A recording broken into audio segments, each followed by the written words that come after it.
Hello friends, good morning. Welcome to my amazing सा प्यारा सा channel Physics Universe. I hope you are all fine at your home and we are enjoying this online lectures. So guys, today's our topic is elastic behavior of solids. Solid का elastic behavior. We already know that solid we call it as a rigid body. तो actually it is not perfectly rigid body, क्योंकि rigid body तो कभी भी deform नहीं हो सकती और हमारा जो सॉलिड है अगर पत्थर भी है वो भी डिफॉर्म हो सकता है। तो जब कभी भी अगर सॉलिड की बात होगी तो सॉलिड में क्या होता है कि जो इंटरमॉलिक्यूलर फोर्सेस है which is very maximum in solid. Solid में दूसरी बात कि दो मॉलिक्यूल्स के बीच कभी भी स्पेस नहीं होती, अगर स्पेस होती है तो बहुत ही नेग्लिजिबल स्पेस इज देयर, क्योंकि सॉलिड टाइट पैक्ड बॉडी है। उनके जो मॉलिक्यूल्स है, एटम्स है, वो बहुत ही टाइटली पैक्ड होते हैं एक दूसरे के साथ। तो इंटरमॉलिक्यूलर फोर्स भी मैक्सिमम रहता है क्योंकि कोई डिस्टेंस ही नहीं है। अगर distance is negligible then force will be maximum.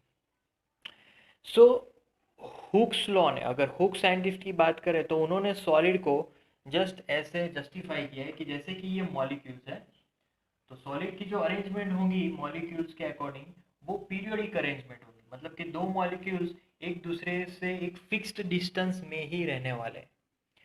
तो सॉलिड में ये मॉलिक्यूल्स एक दूसरे के साथ कैसे बॉन्ड बनाते हैं, अगर इसका हम डायग्राम ड्रॉ करें तो इसको एक स्प्रिंग के साथ कनेक्ट कर दिया है कि जैसे कि दो मॉलिक्यूल्स के बीच में एक स्प्रिंग लगी हुई रहती है, वैसा हमने एज्यूम करना है। एक्चुअल में कोई स्प्रिंग नहीं है, बट हम अगर एज्यूम कर ले कि दो मॉलिक्यूल्स के बीच में जैसे यहाँ पर दिखाया गया है वैसे अगर स्प्रिंग्स है तो फिर दो मॉलिक्यूल पे, अगर एक मॉलिक्यूल पे मैं फोर्स लगाऊंगा तो फिर क्या होगा कि दूसरे सभी आसपास के मॉलिक्यूल्स स्प्रिंग की वजह से उसको वापस खींचेंगे, मतलब कि इस मॉलिक्यूल को वो छोड़ना नहीं चाहेंगे।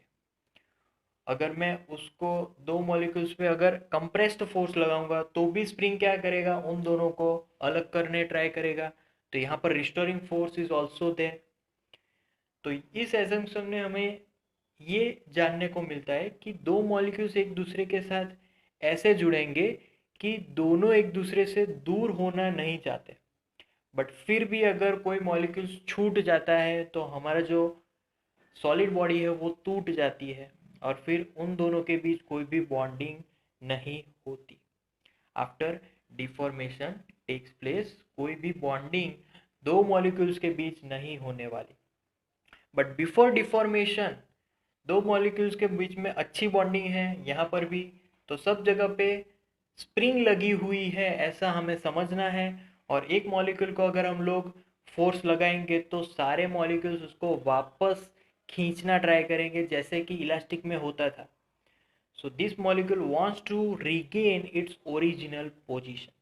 सो इलास्टिक मटेरियल में भी सिमिलर ऐसा ही होता है कि वो अपनी ओरिजिनल पोजीशन को रीगेन करना चाहता है।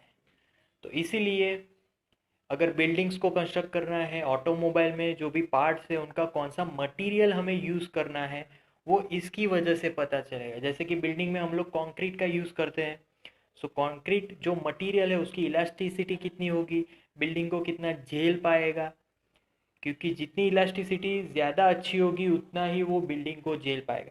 वैसे ही मेटल में स्टील की इलास्टिसिटी सबसे मैक्सिमम होती है, तो ज़्यादातर जो भी ब्रिजेस होते हैं उसमें स्टील मटेरियल ज़्यादा यूज़ होगा, क्योंकि बहुत सारे व्हीकल ब्रिजेस में से पास थ्रू होने वाले हैं।